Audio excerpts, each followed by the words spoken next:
સુરતના પુણા ગામમાં સ્માર્ટ મીટરનો વિરોધ હજુ પણ યથાવત છે। આ વિરોધમાં મહિલાઓએ નારેબાજી કરી વિરોધ નોંધાવ્યો હતો। પુણા વિસ્તારની સોસાયટીઓમાં બેનર લગાવવામાં આવ્યા છે અને સ્માર્ટ મીટર લગાડવા પર સોસાયટીના લોકો દ્વારા પ્રતિબંધ મૂકવામાં આવ્યો છે। તેમજ સોસાયટીમાં મંજૂરી વગર દાખલ થવા પણ પ્રતિબંધ મૂકવામાં આવ્યો છે। આ સિવાય સ્માર્ટ મીટરને લઈ રણુજાધામ સોસાયટી દ્વારા પણ અરજી કરવામાં આવી છે। ભાઈ બારૈયા અંજલીબેન મુકેશભાઈ બારૈયા આ લોકો સ્માર્ટ મીટર મૂકે છે। હવે સ્માર્ટ મીટરના વિડીયો એટલા વાયરલ થયા છે કે સ્માર્ટ મીટરનું 1 મહિનાનું 2 મહિનાનું બિલ 9-9 લાખ રૂપિયા બિલ આવે છે। એવા વિડીયો વાયરલ થઈ રહ્યા છે અને અમે નાના માણસો છે, અમારી રણુજાધામ સોસાયટી છે। હવે આ લોકો અત્યારે પહેલા મીટર હતા એમાં ઓછું બિલ આવતું, અત્યારે જે મીટર મૂક્યા છે એમાં પણ વધારે આવે છે અને હવે આ લોકો એમ કહે છે કે મારે સ્માર્ટ મીટર મૂકવા છે। તો આનો હું ભરોસો કેટલું બિલ આવશે એમ। અમે નાના માણસો કમાઈને ખાતા હોય, અત્યારે સાડીમાં મંદી છે, પછી હીરામાં મંદી છે, માંડ ખાવાનું પૂરું થાય છે અમારું। તો આ સ્માર્ટ મીટર મૂકે એમાં વધારે પડતું બિલ આપે તો અમારાથી ભરી શકાશે નહીં।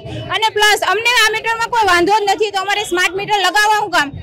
અમારે સ્માર્ટ મીટર લગાવવા નથી। અને આ લોકોએ ગેસના બાટલામાં પણ આવું કરેલું એક વખત કે ભાઈ અમે તમને સબસિડી આપશું, ગેસના બાટલાના ભાવ વધારી દીધા, થોડા દિવસ સબસિડી આપી આ લોકોએ, પછી આ લોકોએ સબસિડી બંધ કરી દીધી અને અત્યારે અમારે જે સબસિડી બાટલો આવતો એની સબસિડી મળતી એટલા જ ભાવ અમારે આપવા પડે છે અને સબસિડી મળતી નથી। અમારી માંગ છે અમારે જે મીટર છે એ અમારે બરાબર છે, અમારે સ્માર્ટ મીટર જોતા નથી અને અમે સ્માર્ટ મીટરનું બિલ ભરી શકીએ એવી પરિસ્થિતિમાં નથી। અમારે છે ને સ્માર્ટ મીટર છે જે જોતું નથી કા તો તમે એમ કહો કે પહેલે આ મીટર હતો તો આ મીટરમાં જેમ લાઇટ બિલ આવે એવી રીતે અમે લાઇટ બિલ ભરતા એવું નથી। અમે ભરતા તો જ અમને લાઇટ મળે ને।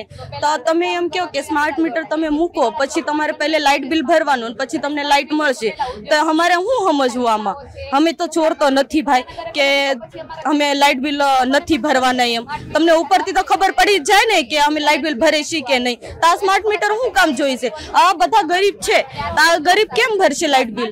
આ બધા ઘરે કામ કરે છે ને પછી તમને ધંધો હાલતો નથી ભાઈઓનો, આ બધું ઘરે બાઈઓ કામ કરે પછી છોકરાઓને ભણાવે, પછી આમાં બધા લાઇટ બિલ તમારા ભરે રાખશે તો આમાં ગરીબ માણસ ખાય શું, પીવે શું? આમાં છોકરાઓને ભણાવશે કેમ? તો અમારે આ જ કહેવાનો મતલબ છે કે તમે છે ને અમારે સ્માર્ટ મીટર જોતું જ નથી। અમારે જે રેગ્યુલર મીટર હાલે છે ને અમારે ખાલી ઈ જ જોઈશે અને સરકારને અમારે ખાલી એટલું જ કહેવાનું માંગે છે કે તમે ગરીબના ઘરે આ મીટર બેહારવાની વાત કરો છો તો તમે આ મોદી એમ કહે છે કે આ ગરીબના ઘરે સારું છે, તો તમે એમ કેમ નથી કહેતા કે આ મંત્રીના નાના મોટા મોટા ઉદ્યોગપતિના ઘરે કેમ નથી મૂકતા? આ ગરીબના ઘરે જ કેમ આવે છે? અમારે કહેવાનો મતલબ આ છે કે તમે પહેલે અહીંયા જઈને મૂકો, અહીંયા બધું કેમ થાય છે એ જોવો, પછી તમે અમારા ઘરે આવજો, પછી તો અમે કાંઈ કહો પછી અમને કહેજો કે અમે શું ગલત થઈ આમાં। સુરત શહેર જિલ્લા કોંગ્રેસ સમિતિ કાર્યકારી પ્રમુખ। આ પુણાગામ સોસાયટીની રણુજાધામ સોસાયટી છે।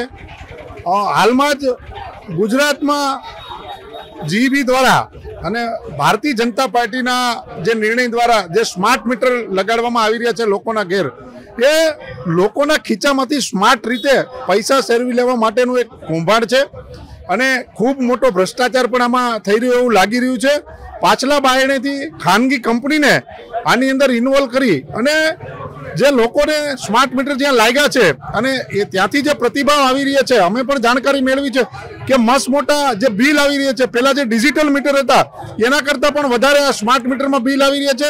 એના ભાગરૂપે પુણાની અમે સમગ્ર જે સોસાયટીઓ આવેલી છે ત્યાં ઘેર ઘેરથી એક ફોર્મ ભરી કે અમારે તમારા સ્માર્ટ મીટર જોઈતા નથી, સ્માર્ટ મીટર બાયકોટના હેશટેગ સાથે કોંગ્રેસ પક્ષ દ્વારા જે આંદોલન ચલાવવામાં આવી રહ્યું છે એના ભાગરૂપે અહીંયા આજે જે લોકો છે એમને ઘેર ઘેરથી ફોર્મ ભરાવી, જે ગ્રાહક છે એમાં ગ્રાહક નંબર એમનું લાઇટ બિલ સાથે જોડવાનું અને 27 તારીખે પ્રથમ તબક્કામાં જેટલા ફોર્મ ભેગા થાય એટલા જીબીમાં જઈને ત્યાં જમા કરાવવાના છે અને અમારે સ્માર્ટ મીટર નથી જોઈતા એમનો આ વિરોધ છે।